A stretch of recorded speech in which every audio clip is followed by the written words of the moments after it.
Magandang hapon po sa bawat isa at magandang hapon sa ating mga kapatid sa kanilang mga tahanan. At tayo po mag-start na sa ating pananambahan sa hapon na ito. Maaari po kayo magsitayong lahat at tayo po umawit. Ngalang Jesus.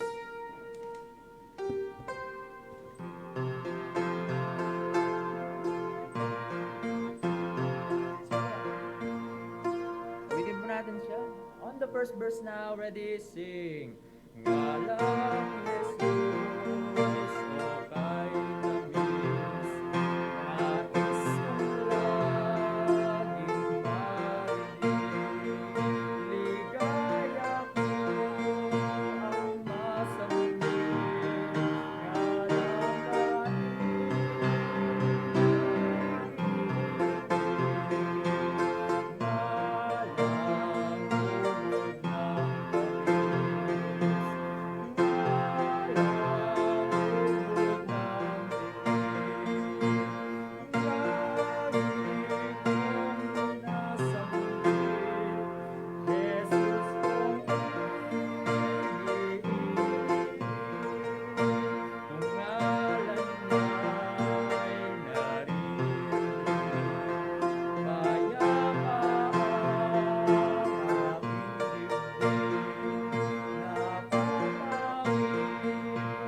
Brother Rene sa ating panalangin.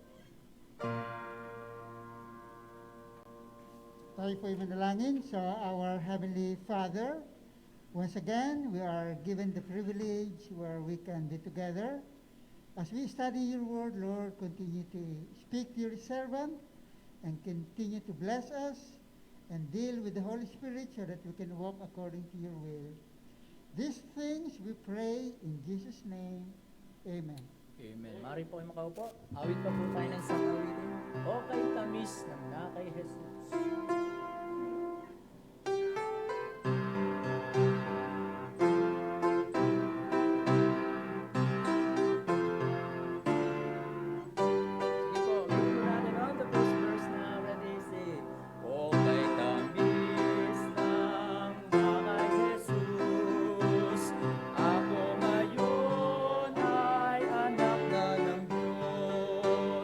Ang aking salay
Tawag po si Pastor Doy para sa mga ilang announcement.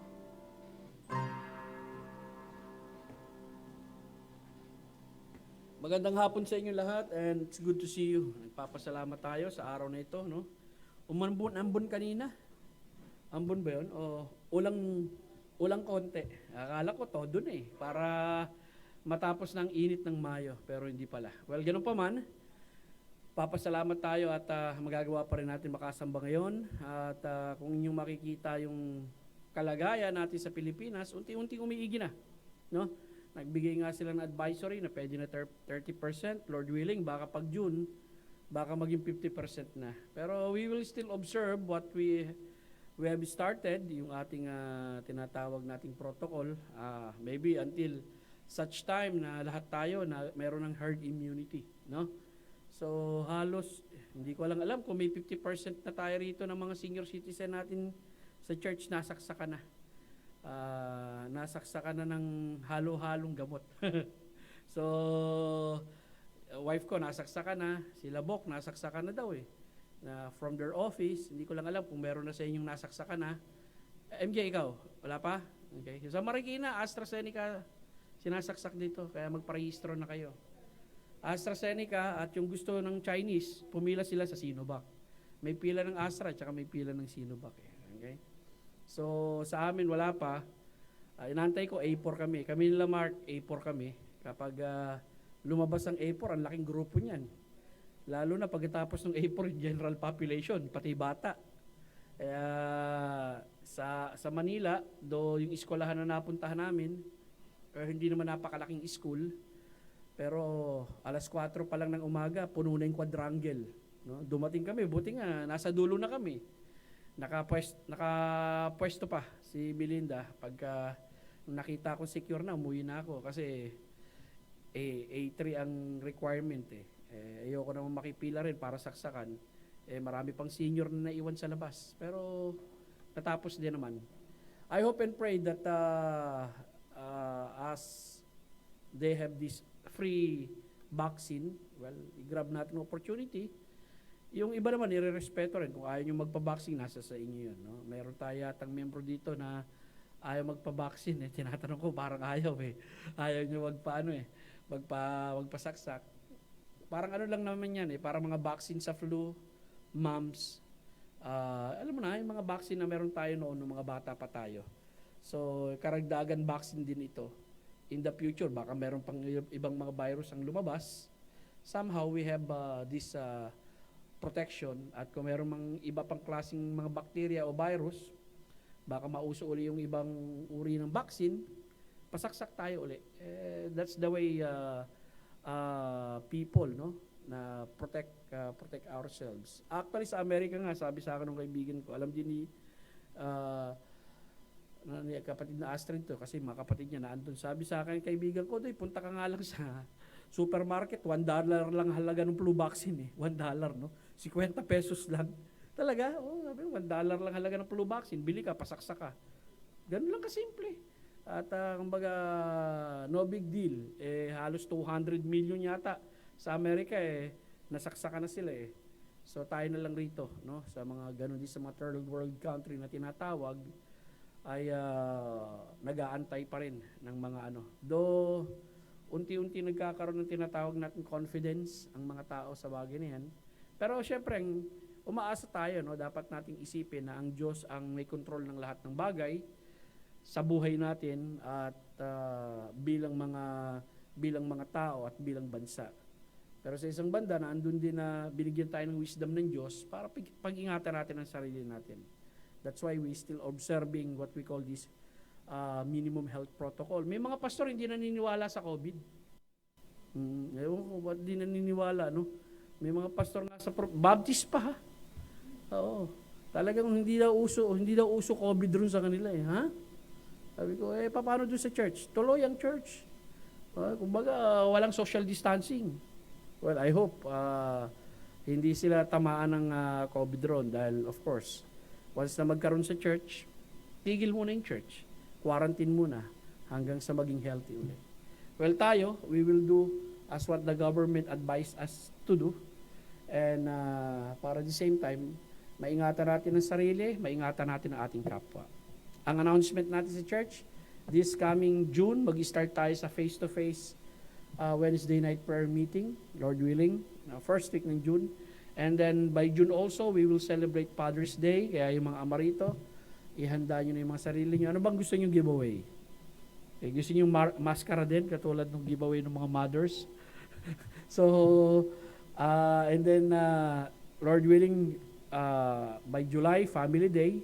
And the same time, i-observe po natin yung ating banal na hapunan. Okay? I hope makadalo po kayo muli sa ating pagbabanal na hapunan sa panahon na yan. Okay, yun lang, no? Patuloy natin ipanalangin ng bawat isa, ipanalangin natin ng church, ipanalangin din natin mga senior citizen natin dito sa church, maging mga kabataan natin. Actually, meron yung talagang gustong-gusto na nilang dumalo. Siguro by June, sige, dumalo na kayong lahat. At pagdagdag ng higit na mas mabuting kalagayan, lahat ng mga kabataan natin, from senior citizen, they are all welcome to come to our church. Okay? Yun lamang po. Now, yun lang ang announcement natin. Wala na ako iba pang alam na announcement, liban doon. And ipag-pray natin at ipagpatuloy natin na magpatuloy tayo sa church. No? Okay. So, ang gagawin natin, tatawagin ko si Erwin, magpaawit ng pagbati. At pagbati natin, kawayan muna mga kapatid. Hanggang sa dumating yung time, magkakamayan na tayo. Okay. Po, kayo po lahat. Abitin po natin Psalms 48 verse 1 and 2. Great is the Lord. Sige po, abitin natin. Ready, sing. Great is the Lord and greatly to be praised in the city of our God, in the mountain of His holiness. Beautiful situation, the joy of the whole earth is Mount Zion on the sides of the north, the city of the great King. Is Mount Zion on the sides of the north, the city of the great King. Sige po, manatili po kayong nakatayo at tawagin ko po si Brother Ines pagbasa ng salita ng Diyos. Let us open our Bibles to Acts chapter 12. Babasahin po natin from verses 24, Acts chapter 12, 24 hanggang Acts chapter 13, 1 to 12. Okay? Acts chapter 12, 24, 25 at Acts chapter 13, 1 to 12. Ngunit ang salita ng Diyos ay patuloy na lumago at lumaganap.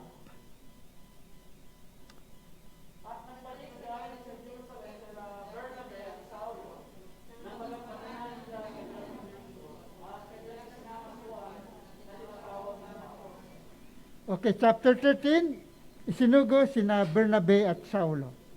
Sa iglesia na nasa Antioquia ay may mga propeta at mga guro. Si Bernabe, si Simeon na tinatawag na Niger, si Lucio na taga Cirene, si Manaen na kinakapatid ni Herodes na tetrarka at si Saulo.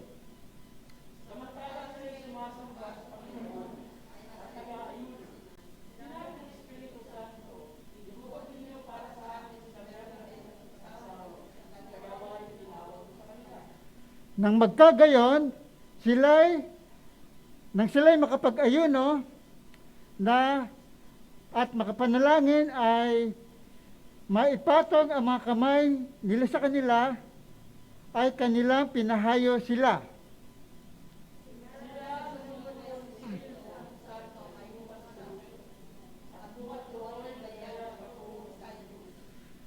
Nang sila'y makarating sa Salamis, kanila ipinangaral ang salita ng Diyos sa mga sinagoga ng mga Hudyo Kasama rin nila si Juan bilang katulong.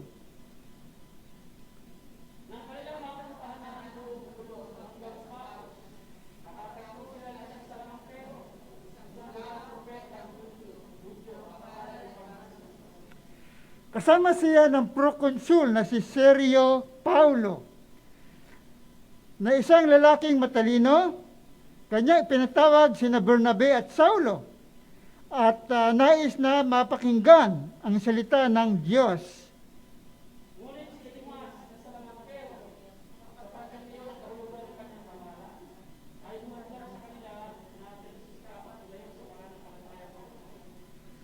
Subalit si Saulo, na tinatawag ding Pablo, na puspos ng Espiritu Santo, ay tumitig sa kanya ng mabuti.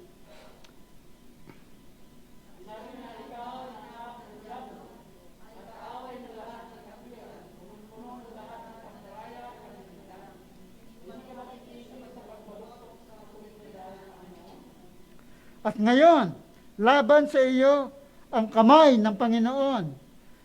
Mabubulag ka at hindi mo makikita ang araw ng ilang panahon.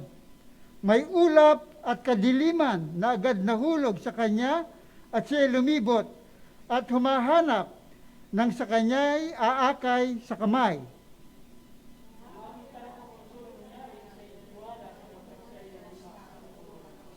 God bless the reading.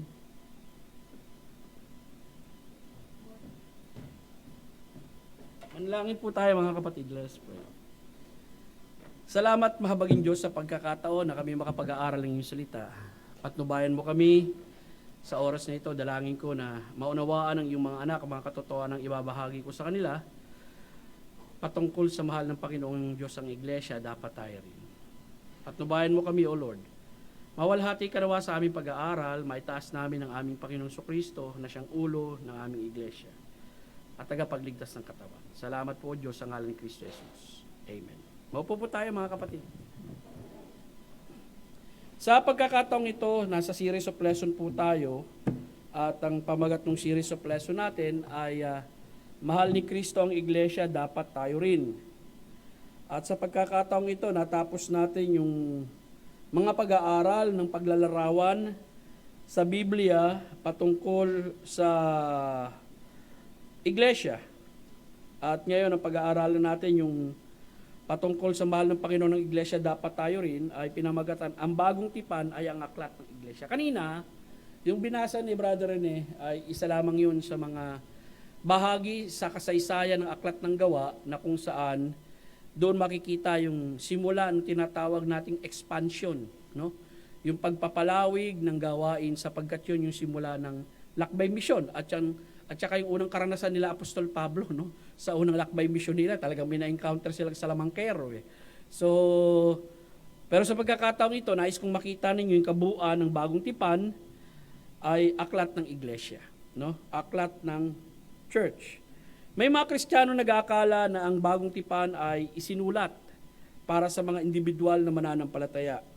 Binabasa nila ang bagong tipan na iniisip na ito ay naglalaman ng mensahe para lamang sa kanyang personal na buhay at sarili.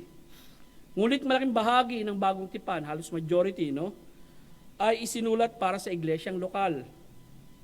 Kaya binibigyan ng malaking pagpapahalaga ng bagong tipan ang mensahe ng Diyos sa atin bilang isang organisadong kapulungan na nagtitipon sa isang lokalidad upang isagawa ang kalooban ng Diyos sa kanyang salita. Okay? Ito ay nagpapakita yung kahalagahan ng lokalidad. No? Kasi naka-encounter din ako ng mga tao na hindi nila nabibigyan ng emphasis itong bagay na ito. Naniniwala tayo sa church, yes, there is what we call universal body of Christ, invisible, spiritual body of Christ. Those are only 5%, no, na makikita natin sa Biblia. Okay? At kapag ginagamit itong universal spiritual body of Christ, pangkalahatang mananampalataya, simula nung itatag ni Kristo ang iglesia hanggang sa pagdagit, pero majority ng mga talata na makikita natin sa Biblia, almost 114, no, it is referring to local church, no? Itong tinatawag nating isang organisadong gawain katulad ng gawain na meron tayo na maari ang pangalan ay hindi Baptist or pero isang pangkating pananampalataya katulad nitong gawain na meron tayo. Now, ang bagong tipan ay hindi nagtuturo ng isang uri ng Kristyanismo na di kinikilala ang kahalagahan ng iglesyang lokal na dapat aniban ng tunay na mga Kristiyano. Nais kong malaman ninyo, I'm not against para-church. Para-church organization are organization, I hope, in building the church. No? And kung ang leader ng para-church organization is a kind of work na magiging faithful ka sa para-church organization, hindi sa church, that is a wrong kind of organization. Okay? Halimbawa, yung Campus Crusade for Christ, it is a para-church organization reaching out college student and campus student. But the goal of that, those people that got saved in that Campus Crusade must be endorsed to the church. Okay? At maging part ng church. At may mga kakilala ako, mga pastor na ngayon, actually, nasa hanay ng mga Baptist, at active members and workers of the church, they got saved in Campus Crusade for Christ. No? Yung gawain ng mga Campus Crusade na ginagawa sa mga colleges. And they endorse it to a local New Testament church para doon sila lumago ng gusto sa kanilang pananampalataya. Doon nag-organize sila ng mga ng mga Bible study sa campuses, but the goal is to course through the church, no, para doon sila lalago sapagkat yun ang disenyo ng Diyos sa ating kapanahunan, which is the church. At nais kong bigay emphasis sa hapong ito yung may kinalaman sa bagong tipan. At dapat nyo tandaan, church is a New Testament institution. It is not an Old Testament institution. It is not an institution, hindi ito institution na na-establish during the early ministry of the Lord Jesus Christ. Ang iglesia ay na-establish during the time of Pentecost. It is the birthday of the church. Now, kagaya ng nasabi ko, ang bagong tipan ay hindi nagtuturo ng isang uri ng Kristyanismo na di kinikilala ang kahalagahan ng iglesyang lokal na dapat aniban ng tunay na Kristiyano. So, ibig sabihin, whether you transfer from one church to another, okay, still, you become part of that local New Testament church. Okay? Kasi yun ang plano sa atin ng Diyos. Ngayon, umpisa natin, no? New Testament tayo, yung kabuuan, nais kong i-discuss sa inyo lahat. Unang-una, ang Ebanghelyo ni Mateo, Lucas, Marcos at Juan, ipinakikita ang kasaysayan ng ating Panginoong Hesukristo, ang tagapagligtas at ulo ng iglesia. When you study the gospel, though it is historical narrative, though it talks about the biography and the life of our Lord Jesus Christ, still, si Hesukristo ang ulo at tagapagligtas ng iglesia. Tignan natin, Matthew 1:1. Ang aklat na talaan ng angka ni Hesukristo na angka ni David na anak ni Abraham. Pansinin nyo, may dalawang personalidad na binanggit dito, no? Si David at si Abraham. When we talk of Abraham, Abraham is the, origin of the Israel, of what we call, yung mga tao, yung mga Hudyo. Sa kanya nagsimula ang mga Hudyo. David is the pinnacle. Siya yung pinakasumit, no? Ng tinatawag nating pinakamataas ang naabot, highlight or pinaka-zenith nung tinatawag nating kalagayan ng Israel nung kapanahonan nila. Okay? Ito yung tugatog ng tagumpay na naabot ng mga Israel nang si David naging hari ng Israel. At saka may promise sa kanya. May tinatawag tayong Davidic Covenant. Ito ang binigyang emphasis na lineage ng ating Panginoong Hesukristo. Ang aklat ng talaan ng angka ni Hesukristo na anak ni David, tribe of Judah, na anak ni Abraham, which is the founder of Israel. And then, as we talk of the church, no, about Jesus Christ, kapag pinag-aralan niyo yung gospel, makikita niyo yung the work and words of our Lord Jesus Christ. Pero nais ko bigyang emphasis sa inyo na ang ating Panginoong Hesukristo ang tagapagligtas at ulo ng ating iglesia. Ephesians 1:22-23. At ang lahat ng mga bagay ay ipinailalim niya sa kanyang mga paa at ipinagkaloob sa kanya na maging ulo ng lahat-lahat ng mga bagay para sa iglesia. Ang iglesia ang kanyang katawan, ang kapuspusan niya na pumupuno sa lahat-lahat. And then Colossians 1:18, at siya ang ulo ng katawan, ang iglesia. Siya ang pasimula, ang panganay mula sa mga patay upang siya ang maging kataas-taasan sa lahat ng bagay. So nais kong bigyan din sa inyo mga kapatid, ang ulo ng ating iglesia hindi si Pastor Doy. Ang ulo ng ating iglesia ay walang iba kundi ang ating Panginoong Jesucristo. At dahil ang ulo ng iglesyang ito at tayo ang kanyang katawan, therefore ang iglesyang ito ay iinog, no? Ang magiging sentro ng iglesyang ito ay walang iba kundi ang ating Panginoong Jesucristo. Ang kanyang mga gawa na ginawa niya para sa atin, ang kanyang mga pangaral na ipinangaral niya para sa atin at para sa iglesia. Ephesians 5:23, ito ay sapagkat ang asawang lalaki ay siyang ulo ng asawang babae, tulad ni Kristo na ulo ng iglesia at tagapagligtas ng katawan. Tandaan nyo, hindi ang Baptist Church o yung pangkating samahan na kung saan narito ka ngayon ang dahilan kung bakit ligtas ka. Ang dahilan kung bakit ligtas ka dahil kilala mo si Kristo bilang tagapagligtas. Kung hindi mo pa siya kilala ngayon, kilalanin mo siya. Okay? Sa Biblia, ipinakikilala siyang tagapagligtas at ang tanging tagapamagitan ng isang makasalanang taong katulad natin sa banal na Diyos, walang iba kundi si Jesucristo na siyang namatay, inilibing, at nabuhay na muli. Kung hindi ka lalapit sa Kanya, wala nang iba pang tagapagligtas sa silong ng langit na ibinigay ng Diyos para iligtas tayo, maliban kay Jesucristo. So makikita ninyo mga kapatid, pag pinag-usapan natin yung Mateo, Lucas, Marcos 1, ipinakikita rito kung sino ang tagapagligtas at ulo ng ating iglesia, though it talks about the biography of our Lord Jesus Christ. His works, His words, and His sacrifices for us. Pangalawa, ang aklat ng gawa. Yung binasa ni Brother Rene kanina, aklat ng gawa yon, no? Ang aklat ng gawa ay kasaysayan ng iglesia ng unang siglo na ito'y nagsimula at kumalat at lumago, no? Nais ko makita ninyo kapag pinag-aralan niyo yung aklat ng gawa, hindi ng apostle, no? Acts of God yan. Kumbaga, mga gawa ng banal na espiritu yan na kumilos sa buhay ng mga apostoles upang umunlad, magsimula ang gawain ng Panginoon at umunlad ang gawain ng Panginoon. Ang aklat ng gawa ay kasaysayan ng iglesia noong unang siglo, first century, first 100 years, no? Nang ito ay magsimula at kumalat.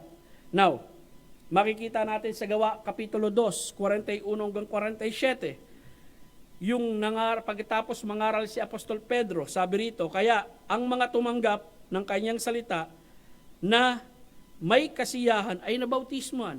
Pansinin ninyo, no? Ang isa sa mga matatawag nating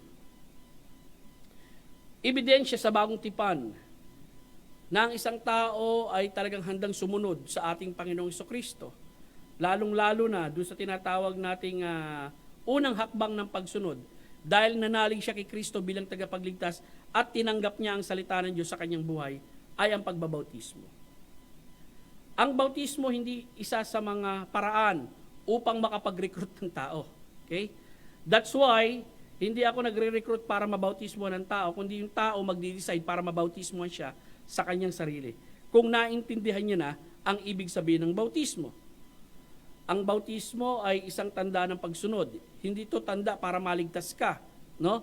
Kundi ito'y pagpapakita na nais mong ipakilala sa mga tao ng hayagan na kaisa ka na kay Kristo. Sapagkat ang bautismo ay may simbolo.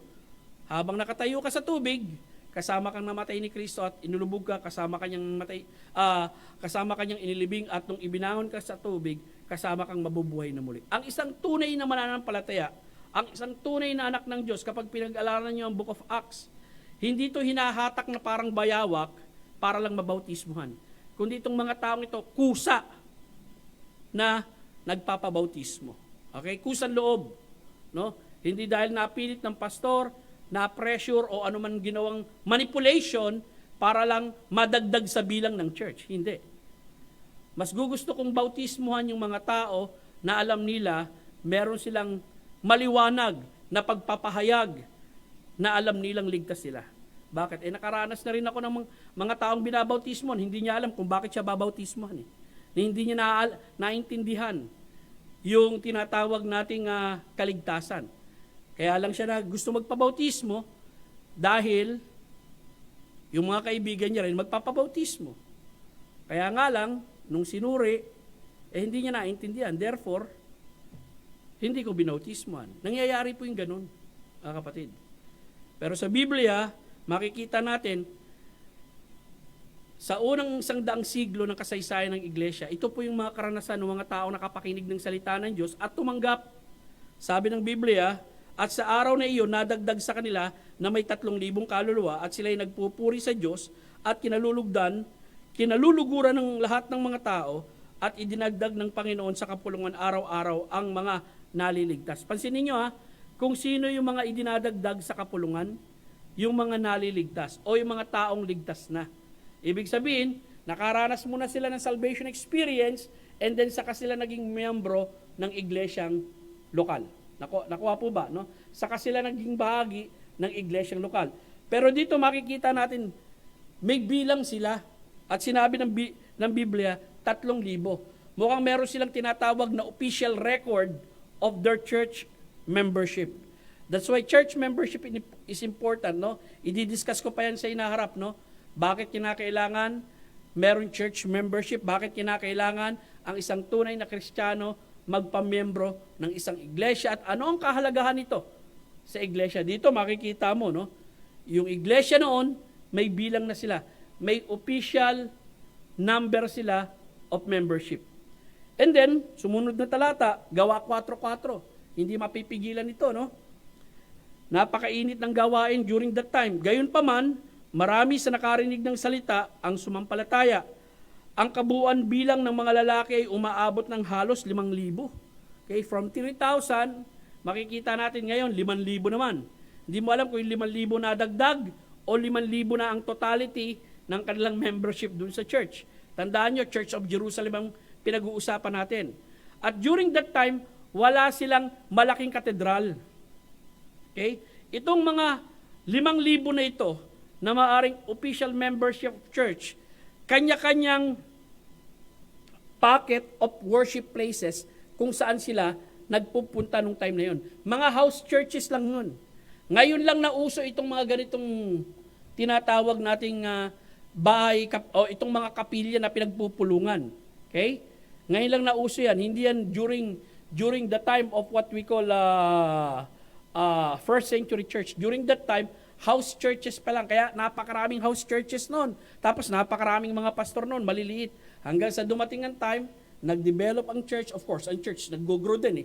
Ngayon, almost 2,000 years old na ang ilagan ng church. Alam nga namang hindi pa lumago yan. Hindi mag-develop ng system yan. Pero lahat dapat yon sang-ayon sa Biblia. Okay? Mali ba ang magkaroon ng ganito dahil hindi tayo katulad nung sa Acts? Hindi. Okay? Part yan ng tinatawag natin providential development. Ulitin ko po, no? Providential, through the providence of God, nagdi-develop po ang church. Kaya andyan, meron mga worship places, worship hall. Okay? At may mga churches na tayo, ganun din sa schedule ng mga tao sa trabaho, sa kanilang business of schedule, makikita natin, may lugar na sila pinupuntahan. Of course, yung ibang mga miyembro, maliliit ang mga church nila. Yung malalaking house churches ng miyembro during that time, nagpapakita yun na yung mga miyembro ay mayayaman, nag-host sila doon sa bahay nila ng mga malalaking church or house churches. When we say church, it is referring to people. Okay? Itong nakikita nyo ito, kapilya itong lugar na ito na meron tayo, bahay pulungan. Pero ang tao na narito sa bahay pulungan or kapilya, yun ang church. Yun ang iglesia ng ating Panginoong Jesucristo. Gayunman, marami sa nakarinig ng salita, ang sumampalataya sa kabuuan ng bilang ng mga lalaki ay umabot na halos 5,000. Gawa Kapitulo 6, 7, lumago ang salita ng Diyos at lubang dumami ang bilang ng mga alagad sa Jerusalem. Malaking karamihan ng mga saserdote ang tumaliba sa pananampalataya. Pansinin nyo, no? Yung mga saserdote during that time, sila yung mga pari na makikita natin naglilingkod doon sa templo.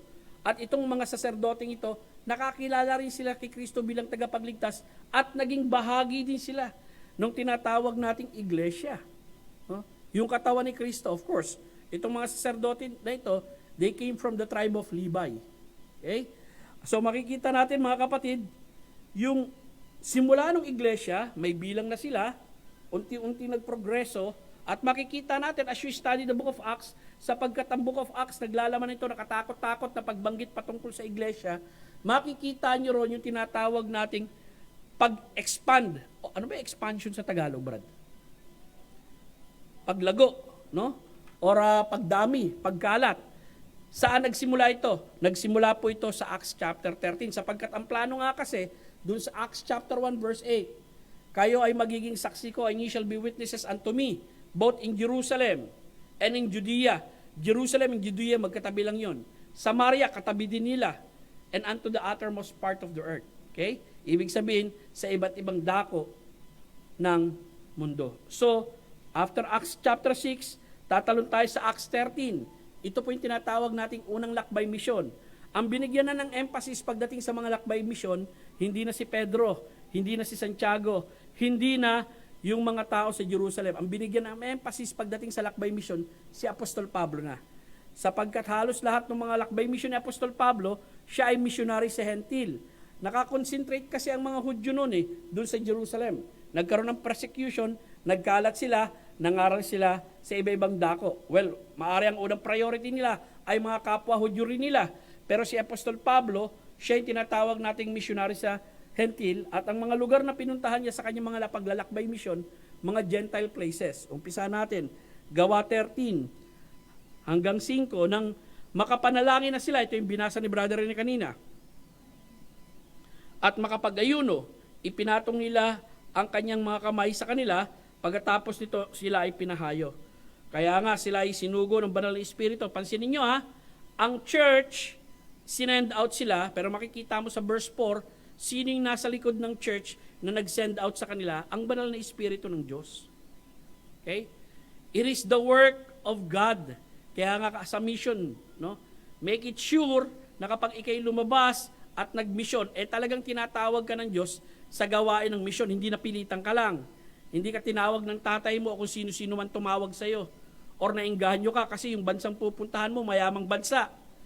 Kundi ang banal na Espiritu mismo ang siyang naggabay sa iyo, okay? Upang pumunta sa partikular na lugar, upang gawin ang gawain ng pangangaral ng salita ng Diyos.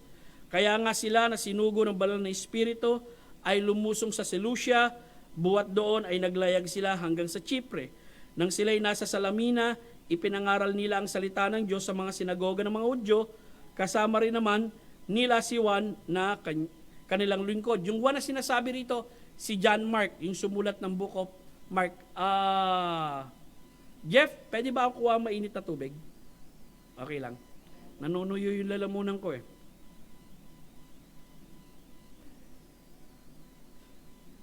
Okay, verse 4. Kaya nga, sila na sinugo ng banal na Espiritu ay lumusong sa Seleucia, buwat doon ay naglayag sila hanggang sa Chipre. Nang sila ay nasa Salamina, ipinangaral nilang salita ng Diyos sa mga sinagoga ng mga Hudyo, kasama rin naman si Juan na kanilang lingkod. Okay? Yan po yung unang lakbay mission.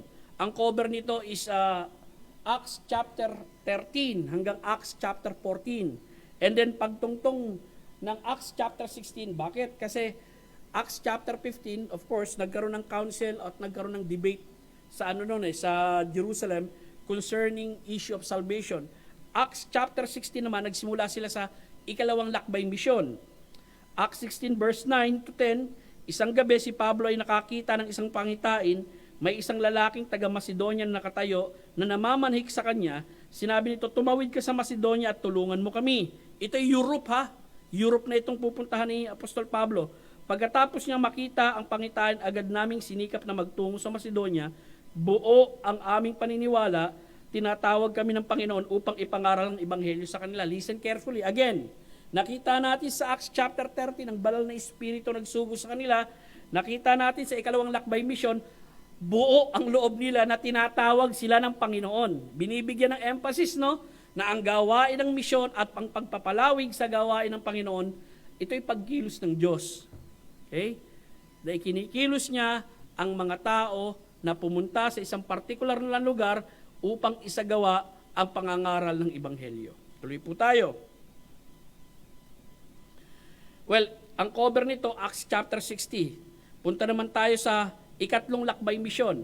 Ang una nga palang church na sinimula ni Apostol Pablo sa Europe, no? Yung ikalawang lakbay mission, the church at Philippi. Ikatlong lakbay mission, si Apostol Pablo naman ay nasa Ephesus. Yung huling bahagi nito ang babasahin natin, Gawa Kapitulo 18. Si Pablo ay nanatili ro ng maraming araw. Pagkatapos nagpaalam siya sa mga kapatid at buwan doon ay naglayag siya patungo sa Syria. Kasama niya si Priscilla at Aquila, mag-asawa ito. Ginupit niya ang kanyang buhok na siya ay nasa Singkria sapagkat natapos na niya ang kanyang sinumpaan. Dumating siya sa Efeso at iniwan niya sila roon. Ngunit siya ay pumasok sa sinagoga at nakipagtalo sa mga Hudyo. Strategy po ito ni Apostol Pablo sa kanyang pangangaral. Nangyari nang samantala si Apostol Pablo ay nasa Korinto, tinahak ni Pablo ang daan sa Hilaga, dumating sa Efeso, nakasumpong siya roon ng ilang mga alagad. So dun sa Ephesus, dito nagsimula naman yung kanyang ikatlong lakbay mission. Okay? At alam naman natin, pagkatapos itong mga lakbay mission ni Apostol Pablo, okay, from Ephesus, Acts chapter 20, kung inyong matatandaan, no, nagpaalam siya, pumunta siya sa Jerusalem, and then doon siya dinakip. Okay, at nakulong na siya. Okay? Hanggang sa dumating yung time na naging martir si Apostol Pablo. Now, anong makikita natin sa mga talatang ating pinag-aralan? Makikita natin sa talatang ating pinag-aralan, kapag pinag-aralan nyo yung Gawa, Book of Acts, it is history. Katulad yan nung Matthew, Mark, Luke, John, it is history, but it talks about the Lord Jesus Christ. Pero yung Book of Acts, tungkol ito, no, sa unang daang siglo ng iglesia. The first century church, kung paano sila nagsimula, paano sila lumago, paano sila nag-expand. Ano pa makikita natin sa aklat ng Bagong Tipan? Sa aklat ng Bagong Tipan, makakita tayo, third point, siyam na sulat ni Apostol Pablo ay direktang sulat sa iglesyang lokal. Okay? So, ibig sabihin, mapapansin mo, majority ng sulat ni Apostol Pablo, si Apostol Pablo kasi sumulat ng mga 12 hanggang 13 aklat. Kung pang 14 yung Hebrews, kung siya rin may sulat nun, so be it. Pero questionable kung siya may sulat nun eh. Ganun pa man, siyam na sulat ni Apostol Pablo ay direktang sulat sa iglesyang lokal. Bakit natin alam yan? Kasi may mga address eh. Okay? Tandaan nyo kapag sumusulat sila nung unang panahon, lalo na nung kapanahonan ni Apostol Pablo, inuunan nila ang pangalan nila. Sa atin ngayon, kapag sumusulat tayo, huli yung pangalan natin. Nagsisimula yung pangalan ng addressee. Sa kanila, yung pangalan ng addressee, maging yung pangalan nila, magkasama. So, tayo hindi eh. Halimbawa, sinulatan ko si Melinda, Dear Melinda, okay? Ang iyong nagmamahal na asawa, Doy. Yan. Kapag tapos ng 10 pages yung sulat, saka mo ilalagay yung ano mo. Sa kanila, hindi. Magkasama at magkatabi yung pangalan ng sumulat at yung kanyang sinusulatan. Pumunta po tayo, Romans 1, verse 7. Sabi rito, sumusulat ako sa inyong lahat na mga nasa Roma, na mga iniibig ng Diyos at tinawag na mga banal. Sumayin niyo ang biyaya at kapayapaan mula sa Diyos na ating Ama at Panginoong Jesucristo. Romans 1:7, aklat ng Roma, sumulat sa mga iglesia sa mga taga-Roma. Unang Korinto, kapitulo 2, sumusulat ako sa iglesia ng Diyos na nasa Korinto, na mga itinalaga kay Kristo Jesus. Yung verse 1 ito, nagpakilala si Apostol Pablo eh. Sa kanila na tinatawag ng mga banal, kasama ang lahat ng mga nasa bawat dako na tumatawag sa pangalan ni Jesucristo, na kanilang Panginoon at ating Panginoon. Unang Korinto kapitulo 1, ikalawang Korinto kapitulo 1, talatang 1, akong si Pablo ay apostol ni Jesucristo, na sa pamagitan ng kalooban ng Diyos, kasama ko si Timoteo na ating kapatid. In-inform niya na sa kanyang pagsulat, kasama-sama niya si Timoteo. Sumusulat ako sa iglesia ng Diyos na nasa Korinto, kasama ang lahat ng mga banal na nasa buong Akaya. Pansinin niyo, no?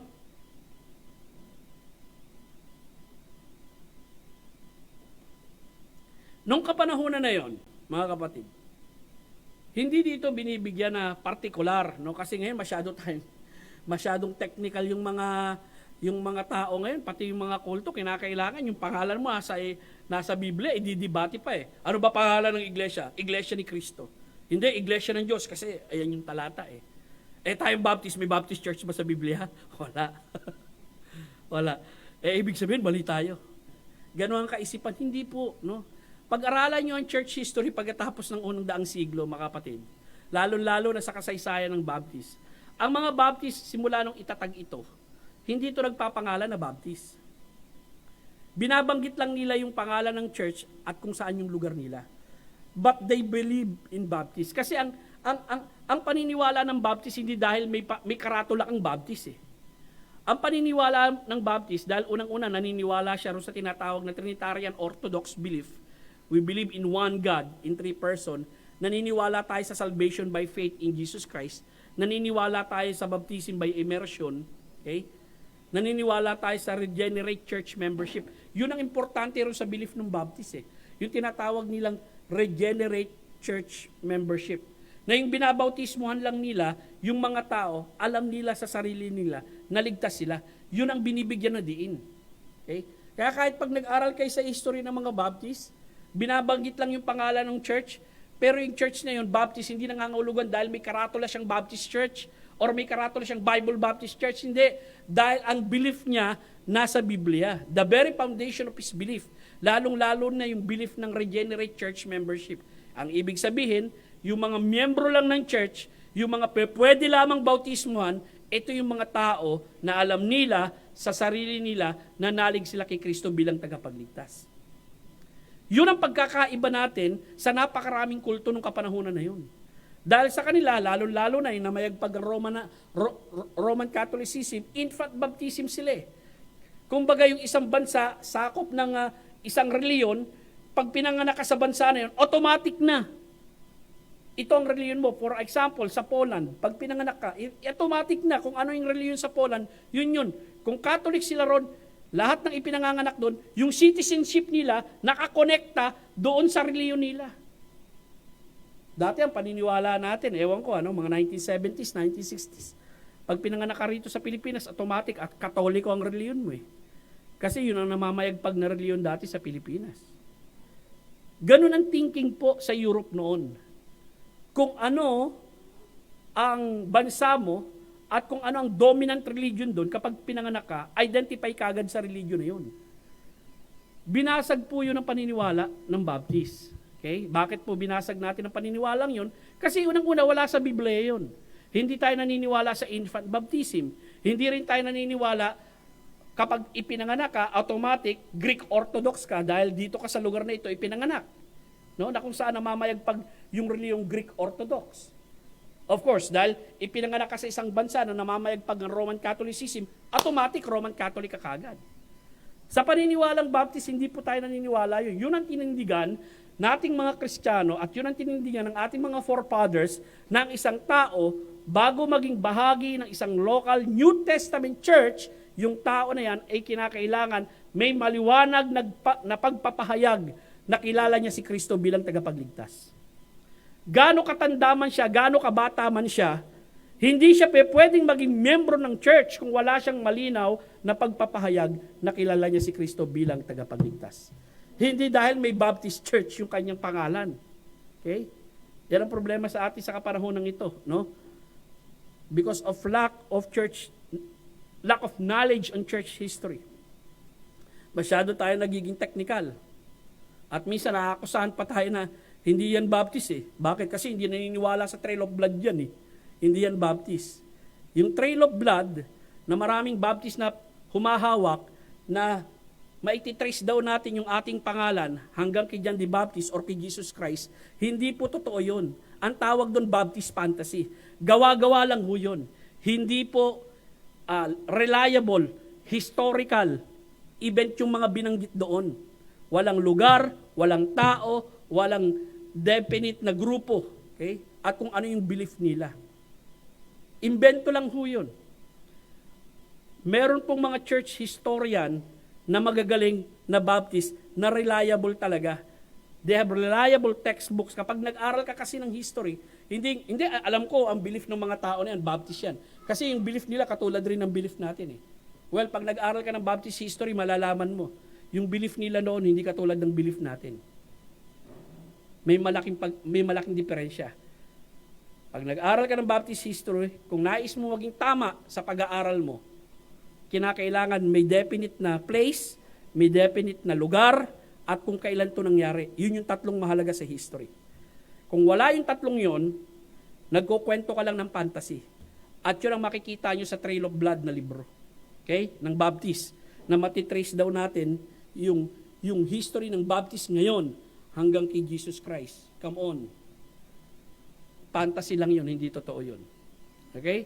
Kung na-enjoy mo pa yan, I encourage you. I will give you resources. Hindi pala give. I will refer you to the resources. Mahal yung mga libro na yun eh. Sabihin ko sa iyo yung mga resources. At kung gusto mo, bigyan kita ng PDF para mabasa mo talaga. Okay, tuloy tayo. 2 Corinthians 1:1. Sumusulat ako sa iglesia ng Corinto na nasa Corinto, kasama ang lahat ng mga banal sa buong Akaya. Next, move on. Galatia 1:1 and 2. Sulat naman ni Apostol Pablo sa Galatia, akong si Pablo ay isang apostol. Hindi nagmula sa tao, ni sa pamamagitan ng tao. Ako ay apostol sa pamamagitan ng Jesucristo at sa pamamagitan ng Diyos Ama na nagbangon sa Kanya mula sa mga patay. Pansinin niyo yung pagiging apostol ni Pablo rito, no? Hindi nagmula sa authority ng tao. Hindi rin galing sa tao yung kanyang pagiging apostol. Kanino nang galing? Kay Jesucristo. Anong kalagayan ni Kristo? Diyos tao. Yung tumawag sa Kanya upang maging apostol. Verse 2, sumusulat, kasama ang lahat ng mga kapatid na narito, sumusulat ako sa iglesia ng Galatia. Efeso 1:1 hanggang 2. Akong si Pablo na apostol na Jesucristo, sa pamamagitan ng kalooban ng Diyos, ay sumusulat sa mga banal na nasa Efeso at sa mga tapat kay Jesucristo, sumainyo ang biyaya at kapayapaan mula sa Diyos na ating Ama at mula sa Panginoong Jesucristo. Ano makikita natin dito? Makikita nyo magkasama yung pangalan ng sumusulat at yung pangalan ng sinusulatan. Iba sa panahon natin. Okay? Susulat ka ngayon, Dear Jeff, after 10 pages, ang iyong matapat na kaibigan, Intoy. Okay? Noon hindi. Akong si Pablo sumusulat sa inyo sa iglesia sa Efeso. Pilipos 1:1. Akong si Pablo at si Timoteo ay mga alipin ni Kristo. Kami ay sumusulat sa lahat ng mga banal kay Kristo na nasa Pilipos. Listen, sino yung sinusulatan dito? Yung mga banal sa church at Philippi. Ang approach nila, saints, no? Itong mga banal na ito, saint. Ibig sabihin, ang santo hindi patay. Ang santo ay buhay. Mga banal na kay Kristo Jesus na nasa Pilipos, sino pa ang sinusulatan? Doon sa nag-iisang iglesia sa Pilipos, sa mga tagapamahala at mga diakono. Ang Biblia ay naniniwala doon sa tinatawag natin plurality of elders. Isang church, maraming pastor. Okay? Well, ngayon hindi pa natin kailangan ng additional pastor. But in the future, we will be needing additional pastor in one local church. Together with what we call itong mga diakono, no? Na kinakailangan sa iglesia. Kapag sinabing diakono, mga lingkod sa iglesia. At sila naman ang makikita natin na sinusulatan ni Apostol Pablo rito sa Colosas. Colosas Kapitulo 1:1 hanggang 2. Okay? Nais kong malaman ninyo, yung Pilipos at saka Colosas, ito'y sulat ni Apostol Pablo habang nakakulong siya. Habang nakakulong siya. Itong church sa Colosas, hindi naman nakita ni Apostol Pablo ito. Nabalitaan lang ito ni Apostol Pablo mula sa kanyang kaibigan na ang pangalan Epapras. So si Apostol Pablo ngayon sumulat sa kanila para i-address yung problemang kinakaharap ng mga mananampalataya sa Colosas. Pero dun sa lugar ng Colosas, may magkakatabing churches doon.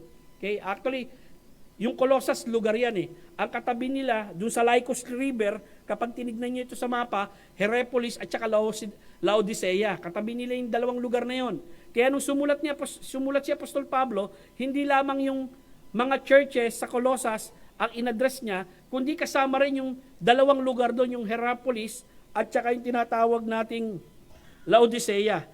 Colosas 1:1 hanggang 2. Akong si Pablo ay apostol na Jesucristo sa pamamagitan ng kalooban ng Diyos at ang ating kapatid na si Timoteo.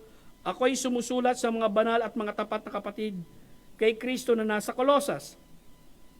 Colosas 4:13 hanggang 16. Saksi ako sa kasigasigan niya para sa inyo, sa mga taga-Laodicea at sa mga taga-Hierapolis. Tingnan ninyo, no? Si Epapras, nagmi-minister din sa mga lugar na ito. Binabati rin kayo ni Lucas na minamahal na manggagamot at gayon din ni Dimas. Batiin ninyo ang mga kapatid na nasa Laodicea, gayon din si Nimpa at sa iglesia nagtitipon sa kanyang bahay. Pansinin nyo ha, yung bahay ni Nimpa, malaki-laki yun marahil. At makikita nyo, nagtitipon sila, yung iglesia nagtitipon sa bahay ni Nimpa. Sino yung iglesia? Yun yung mga tao. Okay? Na nagtitipon sa bahay ni Nimpa. Maari itong si Nimpa may kaya at yung bahay niya can accommodate, no? People. Kaya may pagtitipon na ginagawa doon. Colossus 4 hanggang 16, pagbasa ng sulat nito, sabi niya, pag nabasa niyo yung sulat ko na ito, ipabasa rin ninyo sa iglesia sa Laodicea upang mabasa rin ninyo ang sulat na galing sa mga taga-Laodicea. So makikita niyo yung sulat ni Apostol Pablo sa Colossus, no? Circular letter yon. Hindi lamang sa Colossus pupunta yon. Pupunta rin yun sa Laodicea.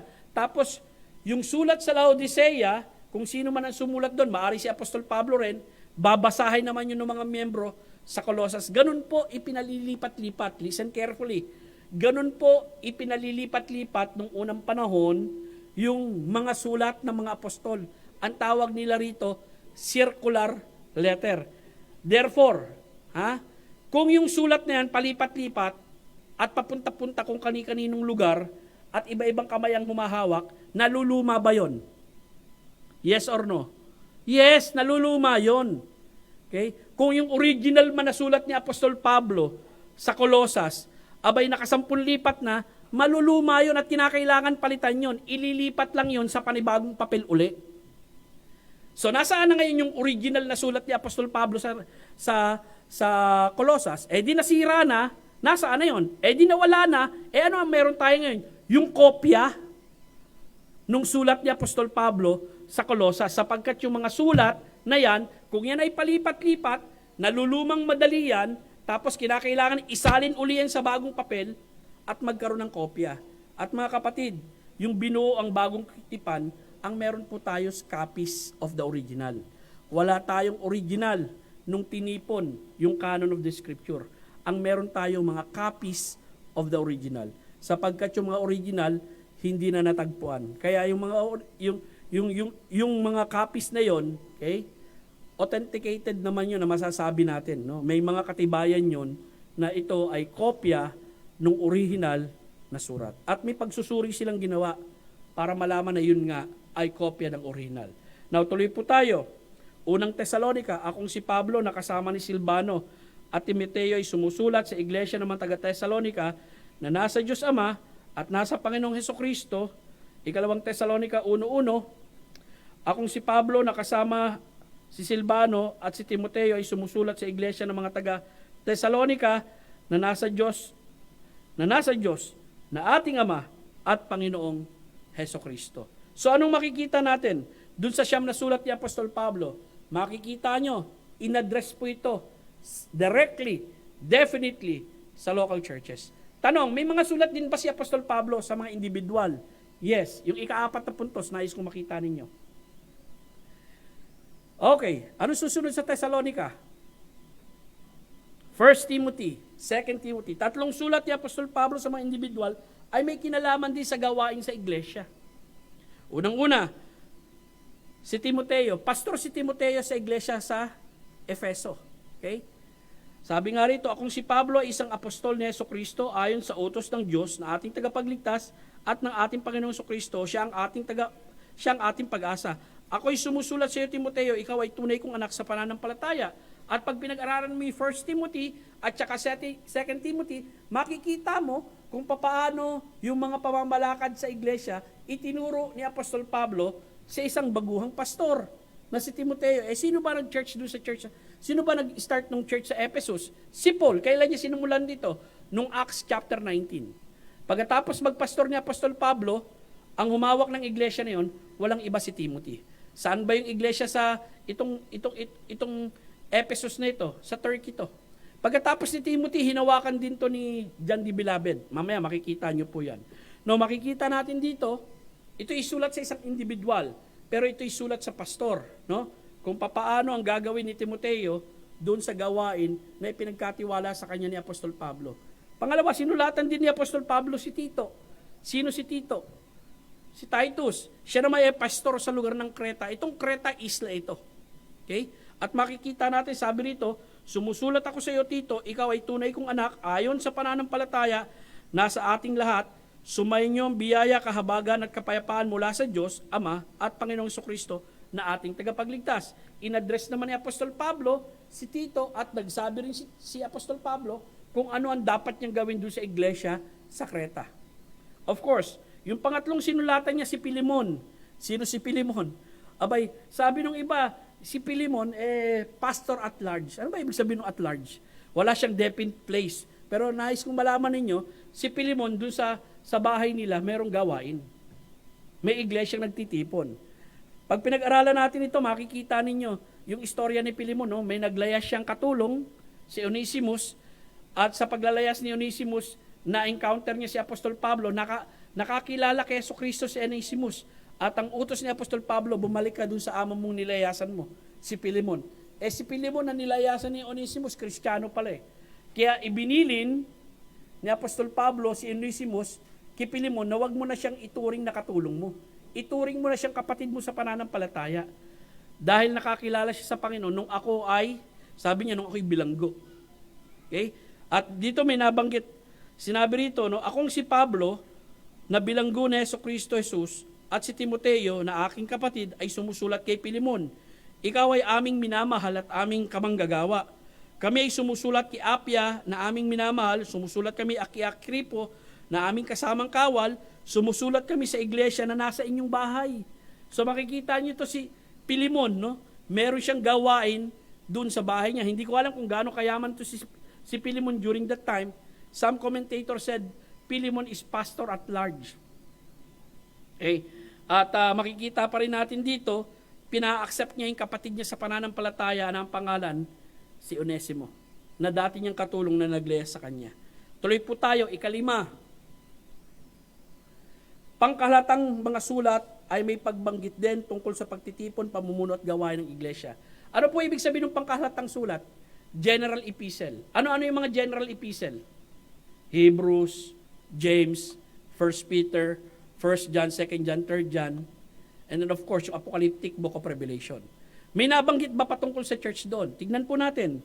Hebrews 10:25, ito yung paboritong ginagamit kapag maraming absentee. No? Sabi rito, huwag nating pababayaan ang ating pagtitipon-tipon, katulad ng iba na may ganyang kaugalian, sa halip palakasin natin ang loob ng isa't isa, lalo na inyong nakikita na nalalapit na ang araw. So ang hamon dito, no, yung pagtitipon ng mga mananampalataya. Okay? Na kung saan, nung panahon naging kaugalain na ng mga Kristiyanong lumiban because of persecution na nangyayari sa kanila.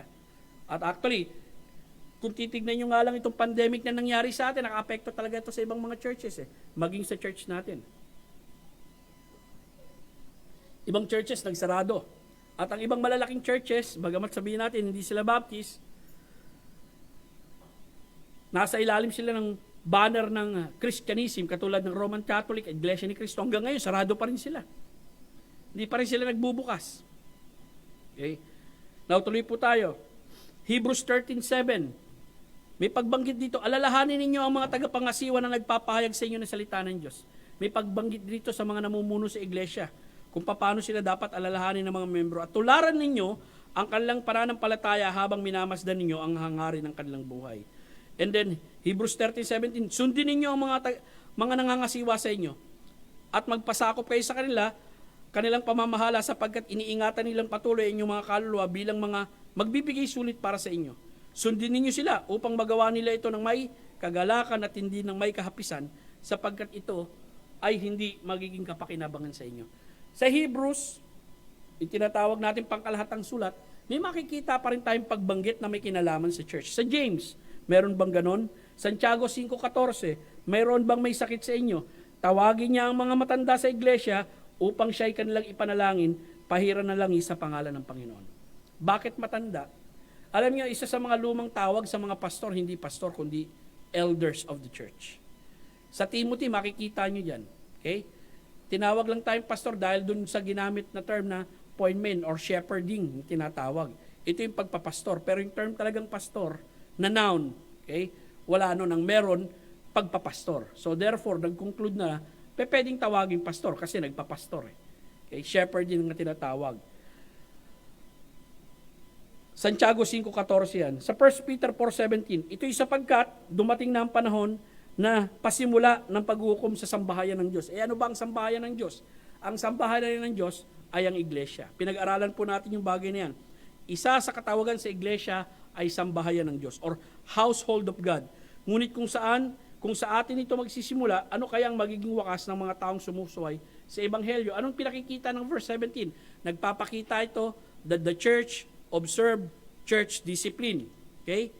Kinakastigo ng Diyos ang iglesia at kinakailangan isulong ang pag-church discipline. Kung nangyayari ito sa church as a form of judgment na ginagawa ng Diyos, ano kaya mangyayari dun sa mga hindi ligtas? Of course, mas mahigpit sa kanila. Tuloy po tayo. Unang 1, Kapitulo 2, talatang 19, verse 19. Very interesting to. Basahin niyo itong talatang ito. Meron ako i-share sa inyo. Humiwalay sila sa atin, subalit hindi sila kabilang sa atin. Sapagkat kung talagang kabilang sila sa atin, nanatili sana silang kasama natin. Ngunit umalis sila upang mahayag na silang lahat ay hindi kabilang sa atin. Anong ibig sabihin nito? Church split. Yung church na divide. Hindi natin alam kung sinong church ito na ina-address ni Apostol Juan. Pero nais ipakita rito ni Juan ang dahilan ng division. Ano ang dahilan ng division?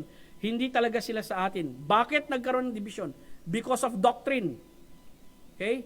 Yung mga humilawalay rito, mga Gnostics, hindi sila naniniwala patungkol kay Kristo sa pagiging Diyos niya. Kasi may 3 grupo ng Gnosticism. No? Yung isang grupo na katulad ng mga Ebionites, naniniwala na si Kristo'y tao lamang, walang bahid na pagiging Diyos, katulad ng belief ng Iglesia ni Kristo. Okay? Yung isang grupo ng Gnosticism, naniniwala na siya'y phantom lang, yung parang hologram, na kapag nakita mo, nag-e-exist, pero pag hinawakan mo, parang wala. Okay? Tatagos ka. Kaya kapag binasa mo yung 1 John 1:1, aming nakita, aming napagmasdan, aming nahawakan. Bakit kinakailangan emphasis mo pa yung nahawakan mo si Jesus Christ? Dahil pinatutunayan ito, dahil nahawakan mo siya, totoo ang kanyang humanity. Kasi yung Gnosticism na yun, idinideny nila yung humanity ni Jesus Christ. So makikita nyo, may mga ganyang taong naniniwala sa loob ng iglesia. Nung nagturo si Juan ng katotohanan, hindi kinaya ng mga taong ito yung truth. Therefore, humiwalay sila. Mabuti pong division yun.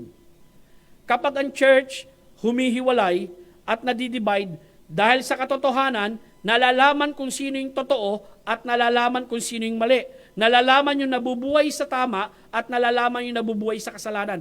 That is a healthy division. Pero kapag ang church na-divide over personality, immature ang church. May mga taong immature sa church. No? Dahil hindi ko trip yung pastor, masyadong seryoso. Alis tayo dyan. Lipat tayo dun sa kabilang church. Yung pastor dun, masaya, lumulundag, tumatumbling pa eh. Okay? Masyadong mabigat yung ipinangangaral niyan.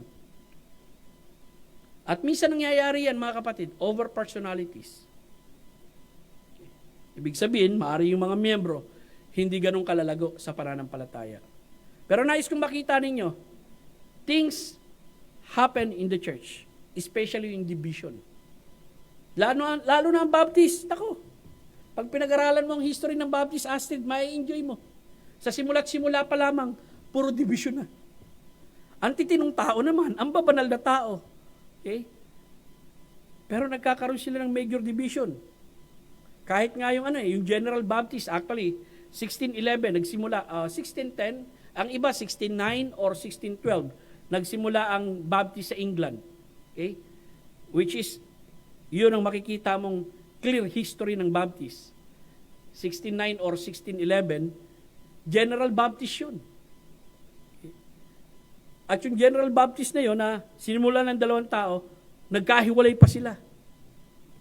And then 1630, lumabas yung particular Baptist. Kaya General Baptist, alam natin sa history yan, dahil naniniwala sila sa General Atonement. Kapag sinabing General Atonement, si Kristo namatay sa lahat ng tao. 1630, lumabas yung tinatawag natin particular Baptist, naniniwala sila, si Kristo namatay sa mga pinili lang. Yan. So noon pa lang, no? May General Baptist na, may particular Baptist na. Napakagandang pag-aralan yan sa history ng Baptist. And I tell you, walang sumulat ng King James Version na Baptist. lahat yun puro Anglican. Okay? Kaya kung may magsasabing may Baptist na nagsulat, wala po. Hindi pa tayo nag-exist during that time. Hindi pa tayo malaki, hindi pa tayo sikat. Wala pa tayong mga scholar nung panahon na yun. Okay? Kaya kung pag-aaralan nyo yung tunay na history ng Baptist, marami kayong ma-appreciate at marami kayong ikasasyak. Ay, ganun pala yung mga Baptist noon.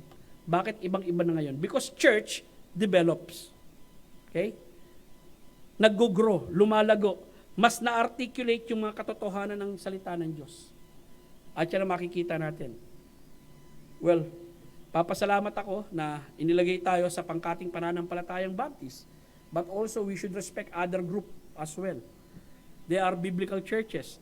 Tawag sa kanila, congregationalists or mga community church. May magandang history rin sila. Pagdating sa pag-aaral ng church history. Tuloy po tayo. 3 John 9:10. Sumulat ako sa iglesia. Anong sabi nito? Ngunit hindi kami tinanggap ni Diotrephes na ibig maging pinakamataas sa kanilang lahat. Kaya nga, kung makakapunta ako riyan, sinabi ni John, ipapaalala ko sa kanya ang mga ginagawa niyang paninira laban sa amin sa pamamagitan ng masamang salita. At hindi pa siya nasiyahan sa ganito. Hindi rin niya tinanggap ang mga kapatid at pinagbawalan ang ibig tumanggap sa kanila at itinaboy sila mula sa iglesia. Listen, doon sa isang iglesia na sinulatan ni John, okay, at pinuntahan din nila, merong isang lalaki doon ang pangalan Diotrephes. Gustong maging big shot sa loob ng church. Isipin mo, sila apostoles, pinagwikaan na masasama. Okay? Isang tao ito, gusto niya preeminence, gusto niya sikat siya sa church.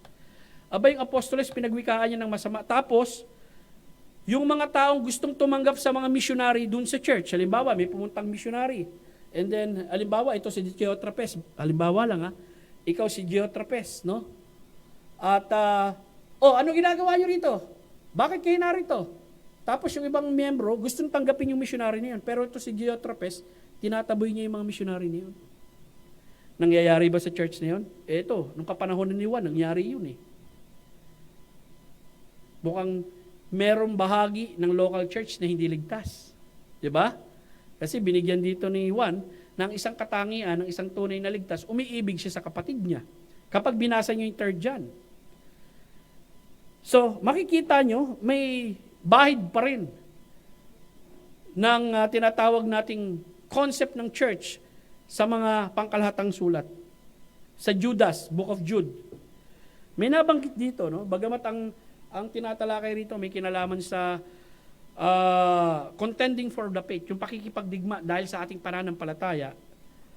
Sinabi rito, ang mga taong ito, referring sa mga false teachers, ay mga lubog na bato sa inyong pagsasalo-salo sa hapag ng pag-ibig. Alam niyo yung lubog na bato?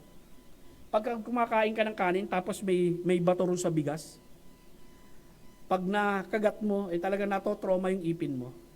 Ito, mga lubog na bato na nakikihalo dun sa love peace or kapistahan. Kapag sinabing love peace during the first century church, ito yung potluck dinner na ginagawa ng church. No? Halimbawa tayo, magkakaroon tayo ng family day. Magkakaroon tayo ng tinatawag nating banal na hapunan. Kung magkakaroon tayo ng banal na hapunan, pagkatapos nun, magkakaroon tayo ng potluck dinner na sama-sama tayong kakain katulad ng Christmas party, may nakikihalubilo-ling false teachers doon. At nakikisama sa kanila, ini-infiltrate yung grupo nila na nagkakalat na maling katuruan. So dito may nabanggit na love peace, at itong love peace na ito, may kinalaman na ito doon sa ginagawang parang part na ng tradisyon ng mga Kristiyanong, nagkakaroon sila ng masayang fellowship, food fellowship na tinatawag. At ang huling-huli, pang-anim,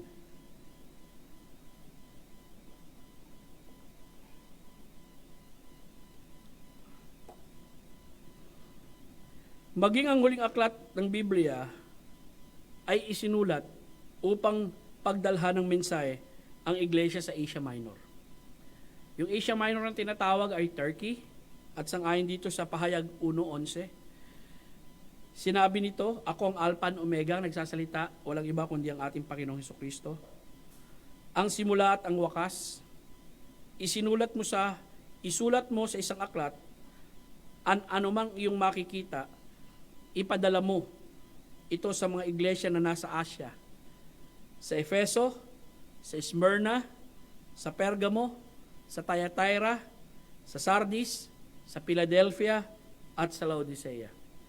Si Juan, nung kapanahunan na ito, ay nasa isla ng Patmos bilang isang exile prisoner. At dun sa isla ng Patmos, nagpadala siya ng sulat. At makikita natin, habang naroon si Juan, natapos niya ng pagpastoran yung iglesia sa Epeso. Iba na nagpapastor dun kasi nga exile siya, AD 90, nung sinulat yung Book of Revelation. Of course, the church at Ephesus still exists during that time.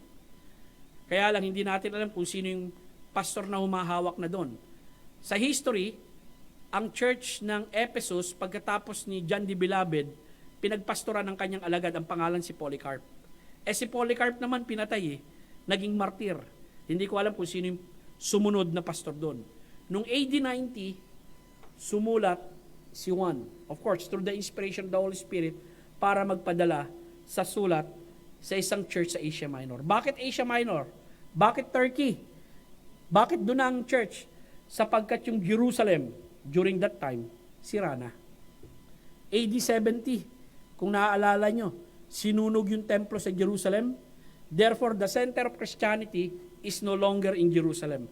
The center of Christianity napunta na sa Asia Minor, sa Turkey. Okay? Yung tinatawag din sa kasaysayan na Constantinople or Byzantine Empire. Now, dito makikita natin, maging sa huling aklat ng Biblia, ina-address ay church. Mga kaibigan, anong gusto kong bigyan diin dito?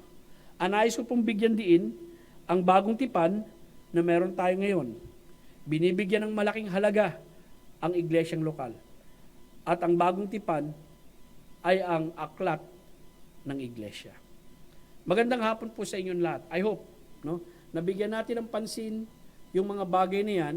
And as we study the New Testament, makikita nyo, it is not only that individual person that is addressed by the Word of God, lalo-lalo na ang New Testament. Pinakamahalaga dito na ina-address, wala pong iba, kundi yung local church katulad ng iglesia natin. Magandang hapon po sa inyong lahat, tayo po'y manalangin. Ama namin Diyos na nasa langit, ikaw na puno ng pag-ibig, pagmamahal, puno ng katotohanan. Nagpapasalamat po kami sa hapong ito upang mabigyan ng diin ang kahalagahan ng katawan na tinubos ng Panginoong Hesukristo. Bigyang kahalagahan ang isang organisadong local church na itinatag ng Panginoong Hesukristo. Kaya Panginoon, ipinapanalangin ko na tulungan mo kaming iyong mga anak na habang nabubuhay kami rito sa lupa, huwag kaming makakalimot na maging bahagi ng isang iglesyang lokal na kung saan ipinangangaral ang Ebanghelyo ni Kristo, si Kristo ang ulo, at itinatanyag ang kanyang pangalan. Salamat sa iyong mga anak na narito ngayong hapon. I pray for them na ikaw ang patuloy na magpatatag ng kanilang pananampalataya sa gitna ng pagsubok na pinagdaraanan naming lahat. In the same time, ikaw ang tumulong sa kanila, O Lord, na sa inaharap, lahat kami ay maging kagamit-gamit sa pagpapalawig ng gawaing ipinagkatiwala mo sa amin. Salamat po, Diyos, sa ngalan ni Kristo Jesus. Amen. Okay. Jeff, can you pray for our offering, brother?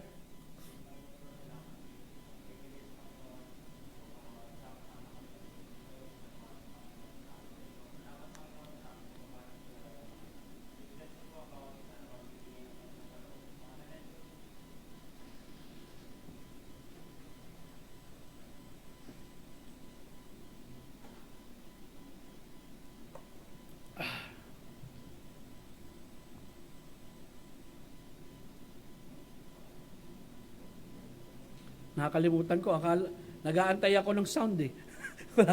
wala palang pianista na nandun. Brad, si Mark. Okay, magandang hapon muli sa inyo at maraming salamat nakadalo kayo ngayong hapon. Bago kayo umalis, may tinapay tayo dyan tapos may kape. Baka gusto nyo kumain muna bago umalis. At salamat. Patuloy natin ipanalangin ng church, patuloy natin ipanalangin ng bawat isa, no, lalo-lalo na yung pag-iingat sa atin ng Panginoong Diyos at yung patuloy na karunungan kung paano natin pag-iingatan ang sarili natin. No? May pandemic pa rin po, though may tinatawag tayong mga vaccine upang magkaroon tayo ng herd immunity. Mas maganda yon. Unti-unti naman nadadagdagan, linggo-linggo, at dadami pa yan sa mga darating na buwan, yung mga miyembro natin na nasasaksakan ng vaccine. And I hope and pray, no, kung ang iba ayaw muna magpasaksak because of their personal reason, we just need to respect them. Ganun po talaga, no? Dahil may mga kakilala rin ako, mga senior na sa Antichrist daw yung vaccine So, hindi mo na magpapasaksak yun dahil magkakaroon na tayo lahat ng 666. Sabi ko, Nay, wala pa yung Antichrist. Pag nag-rapture, saka lalabas yun, huwag ka mag-alala. So, I hope and pray, no, na itong sakit na ito, katulad rin to ng mga karamdaman na meron sa kasaysayan, tuberculosis, yung beke, yung pagkalumpo, no, na meron ng mga vaccine. Yung mga sanggol nga pagkalabas niyan, sinasaksakan niya ng polio vaccine no? At ngayon may nabibili ka, flu vaccine, ano pa ba? Pneumonia vaccine na pwedeng isaksak sa'yo. So, itong vaccine na ito na isinasaksak sa atin, isa lamang yan sa mga naimbento sa kapanahunan natin para maprotektahan ang sarili natin. Hindi lang sa Pilipinas, maging yung mga ibang bansa na nauna na sa atin. Baka sa future, magkaroon pang lumabas na iba-ibang uri ng virus, mag-i-invento ulit sila ng vaccine. Ganun po talaga, no? So, kung may kinalaman naman yan sa one world government, balang araw, of course, naniniwala tayo bago mangyari yung sinasabi sa tribulation, magkakaroon na ng rapture. Okay? Though maging handa rin tayo dahil anytime pwede magkaroon ng rapture at dumating ang ating Panginoong Jesucristo. Okay, with that, tumayo po tayong lahat at magko-close na po tayo sa ating panghapon na paglilingkod. Astrid, can you pray for our closing, brother? Ayun yung mic. Doon ka na.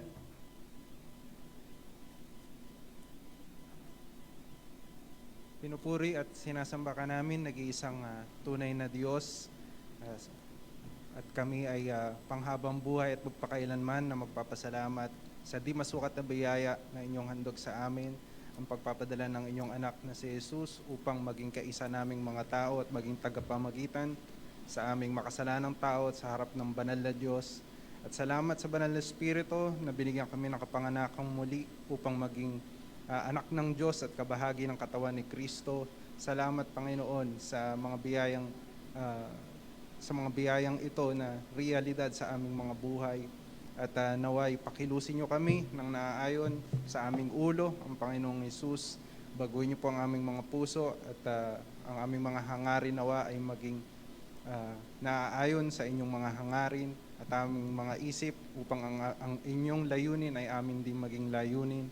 Patuloy niyo pong ihayag ang inyong kadakilaan sa buong mundo, ang inyong kalooban ay maisa katuparan, ang inyong hustisya, pagalingin niyo po ang mga may sakit, iligtas ang mga hindi paligtas, pagtanggol ang naapi, at lahat ng ito sana, Panginoon, ay upang makita ng mga tao ang inyong kaluwalhatian at inyong kagandahan ng inyong mga katangian. Ito ay aming dalangin sa ngalan ng aming Panginoong Hesus. Amen. Amen.